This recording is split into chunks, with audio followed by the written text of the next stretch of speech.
So, welcome to the Mindcraft podcast. My name is Kimberly Quinn, and I am so super stoked to have the amazing Matt Mueller with us here today. Matt is a global innovation strategist and keynote speaker, and I will tell you that I met Matt in a mastermind group that we're in. I've already heard Matt speak in person, which is why I just had to have him on this podcast. So I'd like to welcome you, Matt, to the Minecraft podcast. Oh, well, thank you so much for having me. It's an honor to be on the show. Great. Oh, I'm so super pumped. Matt has got some really timely, needed conversation going on about innovation with leadership and business. And so Matt, maybe you could start our listeners out with sharing some background on how you kind of put together, how you got started with the whole thing. Sure. Well, I mean, I started off as a retail kid. I worked in grocery stores, and I really wasn't sure what I was going to do with my life. And I kind of wound up just getting stuck in retail, becoming a manager, and just try to claw my way out of the retail world. And eventually I found a great job working for a CPG brand, so a consumer packaged goods brand, that served those retail stores. And I got just a simple job with them, working, 9 to 5 in category management, plugging through Excel spreadsheets. And I was so happy. I mean, it was so awesome to be able to just get out of those stores and just be in front of a computer Yes. and dig through data. It was a blessing to me. And I used to go in early every single morning, like at around 6 a.m. before anyone got there, because it was nice and quiet, make my nice hot cup of coffee, sit down at my computer and just tap away at the computer. And this one Friday morning, my phone rings like at 6:15 a.m. And I'm like, well, that's just strange. Like, who's calling me at this early? Right. So pick up my phone. I'm like, hello?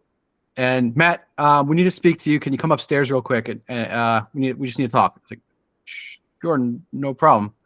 I hung up the phone, and it was the EVP of the company. And he wanted me to come out to the executive suite to talk to him really quickly. And I did not know what this was about. Never got a call like this before. So I debated for a second. Do I take my hot cup of coffee, or do I pack my personal belongings? I wound up taking the coffee because I just love coffee. But I went on that elevator, and I swear it was the longest elevator ride of my life. My palms were sweating. I was just thinking about all the different things that he might say. Right. I sit down in the office, and he's like, Matt, we've been thinking about this for a while, and we really need to do something about our industry. We need to evolve the consumer experience. And we want you to help us start a team to do that. Will you help us start an innovation team?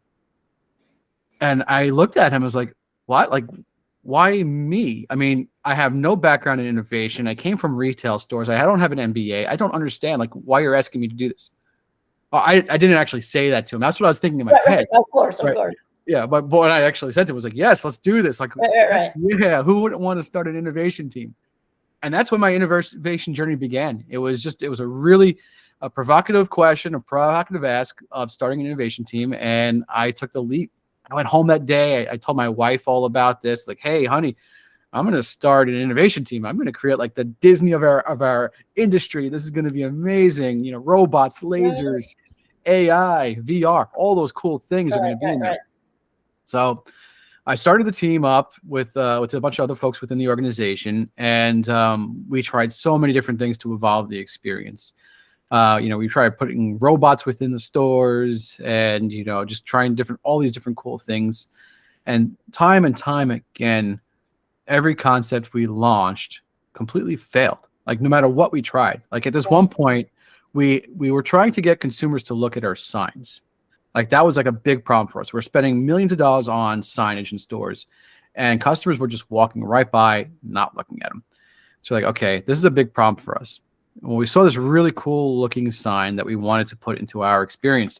And it was like this 3-dimensional thing. It like had a video screen on it, but it also had like a hologram in front of that. So it's like you had this movement of a video screen, but you had like a hologram, like one of those old baseball cards. Like when you moved, it moved with you, right? So it was really neat. So we created this like really cool sign that had a barbecue in a backyard, a guy in an apron holding a beer and a spatula. And as you moved, it looked like you were in the backyard with this guy. And on the grill, you had smoke coming up, and every once in a while, a little flare up of a flame, and then it said, buy our product on there. And it looked so neat. So we put it into stores and we tested this out. Like, oh my gosh, this is going to be amazing. It's going to solve our problem of customers not looking at our signs. And we tested it out for a week. And by the end of the test, we learned very quickly, nobody looked at our sign. Nobody cared. It was like we failed, and we thought we had this really cool, sexy innovation. Right. It just didn't work. And it was so frustrating. I mean, this is like test after test kept on failing. And I went back from that store that day back to my hotel in the middle of Manhattan. And I started to walk down the block, and I was on my phone. I was like, guys, you'll never guess what happened today. We failed another test. I don't know what we're going to do. We're going to be in big trouble with the executives. I don't know how we're going to say that this didn't work after we spent all this money. And as I'm doing that on my phone, this orange blur is growing like in the distance far away. And I pay no mind to it until eventually the blur of orange got bigger and bigger. And then it was standing there right in front of me. I look up and I put my phone in my pocket, and there was this monk standing there right in the middle of Manhattan on the sidewalk. I mean, 15 people walking down the sidewalk of Manhattan, right? I mean, like everybody in Manhattan just all going in one direction. Right. And this monk is standing there in front of me on my path. The monk in Manhattan. A monk in Manhattan. It sounds like a movie. So weird. Right. But he puts his palm out, and he puts his palm out right in front of me. And in his palm, he had this wooden mala bracelet, and he offered it to me. And this bracelet, I mean, he handed it to me, and That's it was the one right there in your hand? This is the one he gave me right here. Nice. And I have no clue why he gave it to me. He's a monk. He's not saying a word, so he has that vow of silence. But he had the warmest eyes you could ever see, a smile that was infectious, and I just knew something was very special about this. I just didn't know what it was. Right. I went back to my hotel that night thinking about it all evening long. Like, what was this about? Like, why did he hand this to me? And I forgot all about the emails for the moment. And I was just focused in on this. And then I noticed there was a symbol on it. And the symbol on this bracelet in Sanskrit says Ripka. Ripka, translated to English, means unconfused knowledge. And that is when it hit me, Kim. I mean, everything made sense from that point on. Unconfused knowledge. That's when I realized that I was confusing what innovation was. Right? I was taking in all these different books. I was thinking about all those different mantras of innovation: innovate or die, fail fast, disrupt or be disrupted. Right. I was thinking about AI and VR and robots and lasers, all these different things. But that's not what innovation is about. Right? That's what really was confusing me in the beginning. So at this point, I was like, you know what? What was innovation like before there was a book or a process? What was innovation like in 4000 BC? And I realized after doing a lot of research and also taking on the beliefs of a monk and being more mindful, like what were those key things that were happening over and over again in these basic innovations that made them successful? And it always came down to 3 key variables. And those were like the keys to every single innovation. So we started to apply those 3 key variables into our innovation and modern day innovation in that industry. And that's when we were finally able to have some really great successes. Oh my God, this is fabulous. I have to tell you, Matt, and for the listeners, I couldn't wait for Matt to talk about the monk in Manhattan, because even in person, I was like, this is the coolest story. I think it was right at that minute I have to have Matt on the podcast, because you can't make that stuff up. It's just so cool. Why don't perhaps, Matt, this is like a nice lead into the other cool thing you're talking about, which were the 3 key variables, something about a wheelbarrow. Yeah. So those 3 key variables, like one of the main studies that I really wanted to dig into was like base day, 4000 BC. How did they innovate? And one of the most out there stories was the wheelbarrow. And I did a lot of research on this. So I started to learn about exactly what happened. And then after I learned what happened with this wheelbarrow, then I started to get mindful and think about, okay, what were the things that are synonymous with innovation in this story?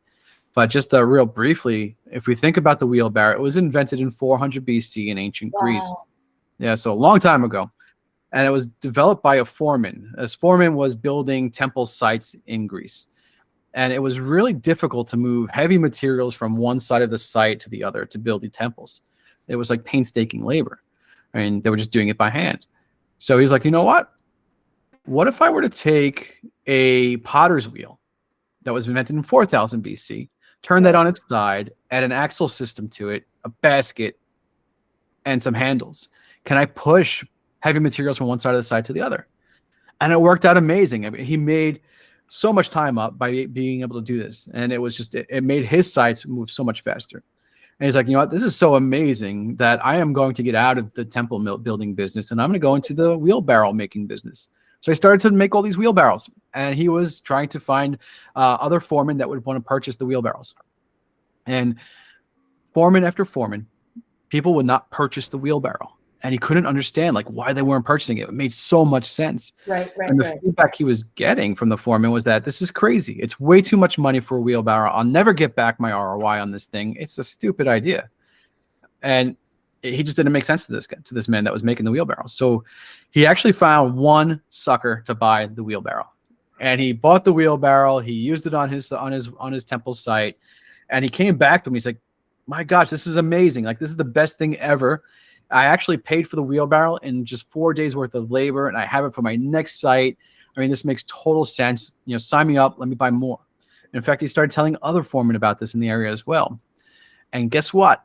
They still sell wheelbarrows to this day. I know. I was just actually thinking that because my kid's not happy about moving wood around, all 5 of them. But the wheelbarrow and they were doing with a wheelbarrow. So without it, they would have been complaining way more, right? Yeah, just be lucky you're not in like 401 BC. Right. And there's still wheelbarrows. Like, check out, I don't know what your hardware store here, but Ace Hardware is loaded with them right about now. Oh yeah, actually, I'm about to use my wheelbarrow right after this to garden. So. Oh my God, just imagine that. That's so crazy. I know what's riding through my head right now, Matt, is because as you know, we're both in the mindfulness business, different contexts, right? Different context a little bit. But I wonder if you can thread that through a little bit for the listeners, because the whole mindful part, right? To me, for me, being mindful means being in the moment as it is without judging it, with full awareness as if your life depended on it. Not my words, John Kabat-Zinn, paraphrased, right? Tell me how this is, because I think this is brilliant that you're bringing mindfulness into the corporate world. So maybe you can just give us like a merge with it. Sure. So like the opportunity that I saw within the corporate world was that when we are innovating, we're thinking about those shiny objects, right? The AI and the VR and all these other cool things. And we're thinking about, how do we apply this solution to my business, right? How do I get people to use AI, because AI is really cool.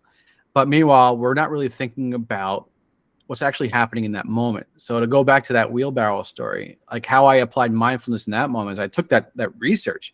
And I said, okay, let's be mindful. Let's forget about everything. Forget about anything that you know and everything. Let's forget about all the knowledge we have, right? Unconfused knowledge. It's all confusing. Throw it all out. And just start with this one story. And let's just reflect on this one thing. Love it. When we go down to that one thing, that's when we're able to find that clarity. So looking at the wheelbarrow story, it very quickly became, it's very clear to me how they innovated, right? The foreman had a problem. He had to get heavy materials from one side of the site to the other. He has to have a real problem. Okay, boom, check. Variable number 1. What was the second thing? He had to come up with a change that's going to improve that problem. And that came through at the potter's wheel that turned into a wheelbarrow. That's the creative change that improves it. Okay, variable number 2. And I think what a lot of us forget, especially today, is that we have to get others to accept that change is going to solve that problem. Right. That was variable number 3 that we discovered. So once you have those 3 pieces of it, that's when you can have real innovation. So what I teach corporate executives today is to be mindful about those 3 key variables and to forget about everything else. We are so focused in on how can we apply AI to our business without even thinking about asking the question, do we need to apply AI to our business? How does it actually solve a real problem? What real problem are you solving with AI? And if there isn't a real problem, then don't mess around with AI at this point. You don't need it. Focus in on those 3 variables, and that is it, and you'll be so much more successful in your business. So that's really how I started to apply mindfulness to my business in the company that I ran, the innovation team, and how I've taken that and put it into my best-selling book, The Mindful Innovator, where now I'm teaching that within my consulting business and also within my keynoting. Nice, nice. I love the whole idea of bringing this basic, foundation of mindfulness into the corporate world because we all benefit from it. It's just about being in your life and being Mhm. engaged and being focused. So I love how you said to basically, I have a colleague who says this a lot, to let go of the noise. And she's also a leader. Actually, Yeah. she's currently a provost at another college. She's a great leader. And she had it down with talking some of us through with different problem solving things within because higher ed's still a business too, obviously, right? And Mhm. letting go of the noise because it's Yeah. so true. The noise causes the confused situation, right, Matt? Absolutely. Yeah, there's so much noise out there. And I mean, we can look at what our competition is doing. We can look at new technology that's coming up and thinking about how we need to apply that. We could be thinking about how consumers are changing and new generations are coming in. Then we think about our workforce. I mean, there's so much to think about that it's like drinking through a fire hose. And of course, when you're drinking through a fire hose, you're not going to get anything to actually get down your throat because it's coming in at too high of a force. So it's a matter of getting rid of all that noise and Right, focusing right, in on the right. things that matter. It's prioritizing, And right? drinking through a straw. Yeah. Drink through a straw instead of a fire hose. You'd be a lot more successful. No, that was just such a good analogy, though, because if Hmm. you think of the power of I just my head went immediately to driving through the Bronx in the summer when the firefighters would take the lid off so the kids could play. It was like 9,000 degrees, and the Yeah, power. But you just gave me a visual of how many of us feel all day, or maybe not all day, but much of the day, with that overwhelm of too forceful, too much coming from all yeah, over the place, and how it's easier to cave into that and allow ourselves to get lost in it versus taking some deep breaths, focusing on what the problem is, just the steps you said, Matt. Excellent. Now, what mhm. about we talk about the challenge of the audience? What might that mean? The challenge of The audience challenge. You were talking about maybe finding the right audience or honing in, or what is that? yeah. So I think the challenge for everyone that's listening right now, it's to just be a little bit more mindful. It is to kind of just remove everything that's going on. Turn off the fire hose, right? Turn off the fire hose. Turn off the fire hose and just think about what is the one thing that I need to do today to make progress, to go a little bit more forward in whatever your goals are. And I challenge you to just sit down and think of nothing for the next 5 minutes. Just focus in on the breath. And I know it's impossible to think about nothing. The only time that you can think about nothing is one time in your life, and that's when you're dead. But sit down in a quiet place and just focus in on your breath. And when you have a thought, that's okay. Let the thought pass, Right, let it right, right. go, and get back to the breath. A lot of times, what we do is we have that thought, and then it carries us along on this long trail, and we keep on going. So, my challenge is just to sit for 5 minutes and focus in on the breath. After you finish that, then let's go into okay, what is the one thing that I need to do today to make progress on my goal? And get laser focused on doing that today. Don't worry about all the emails. Don't worry about social media. And don't worry about all the other things that are going on. Just focusing on that one thing that's going to make progress because that's what matters. Oh my gosh, I love this. Matt, I feel like I'm getting this message from a lot of different places, and with the masterminds actually too, because we read the book by Greg McGowan, Essentialism. Yes. Fantastic, and he has win right. What's important now? I think that's him.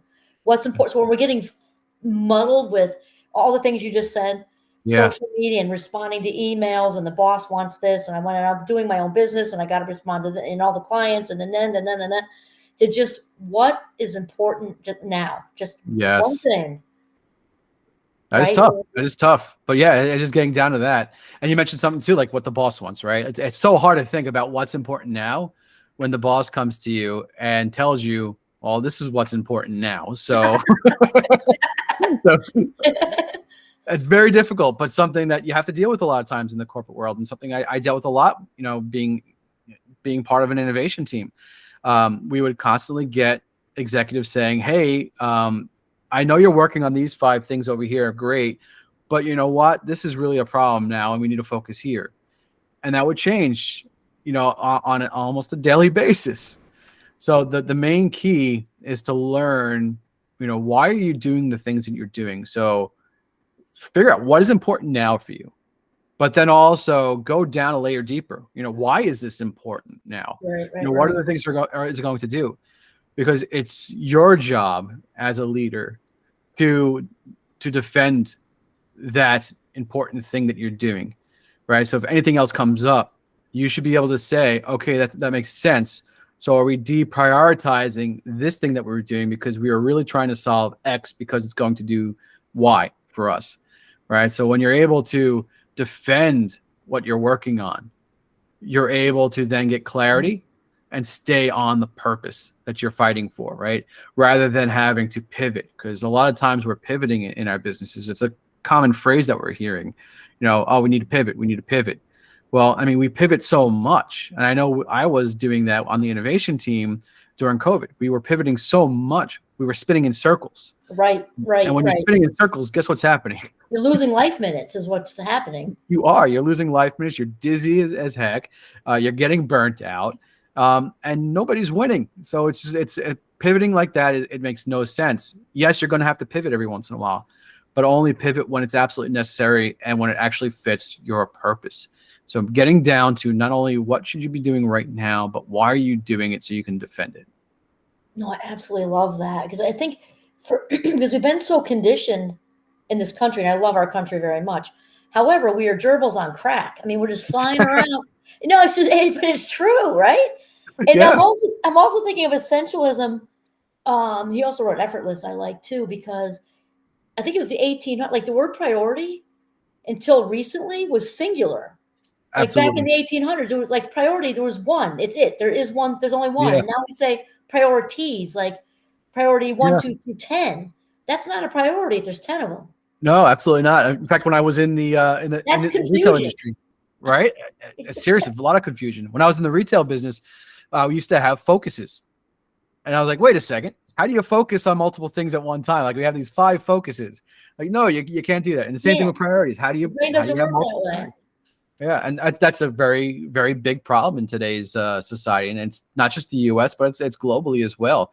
One of the things I do with a lot of my clients is we go through a prioritization matrix, Right. which has been extremely helpful. And basically, it's a 2-axis graph, and if you have one going up and down and one going left to right, what I do is I put on the up and down axis impact, right? So low impact, high impact, Right. left to right, low effort, high effort. And what we're doing is we're going to take all of our priorities and we're going to put our priorities on this matrix. And what that's going to do, it's going to allow us to see very clearly where we should really prioritize and in what order we should prioritize, right? So this way we really focus in on the one thing that's going to give us the best impact. So you're going to look for things that are very high impact on this matrix at very low effort, because that's where you're going to get the best bang for your buck. And then we start to work our way backwards. Okay, and then how do we get from that highest or the lowest effort, highest impact to the next highest impact, lowest effort, and work our way down. And if anything shows up as low impact, high effort, throw it out. You don't need it. Just throw it away. Recycle bin. Oh my God, Matt, it's so amazing with the message, and actually same author with Effortless, right? Mm. God, I love that book. And it's with our mastermind group. That's another, both of those we read in the group. But it's because I think we're so conditioned in our society that the hours we put in equals, the result and the success. And that's not, and I'm not dismissing a fantastic work ethic. I'm a big fan of grit and working hard. However, it's not necessarily the more hours we put in, the better the results, though. Absolutely. Yeah. I mean, imagine if you put all those hours into high impact things rather than low Right. impact things, right? I mean, so it comes down to that prioritization is going to help you do the most with the hours that you have. And it's working smart instead of hard. Oh, 100%. It's spending those life minutes as if they were cash. I'm all about it. Yeah. All about it. Well, Matt, this has been fantastic. What a nice conversation. And for the leaders out there, I really hope you really took it in, because mindful innovating is the way to go.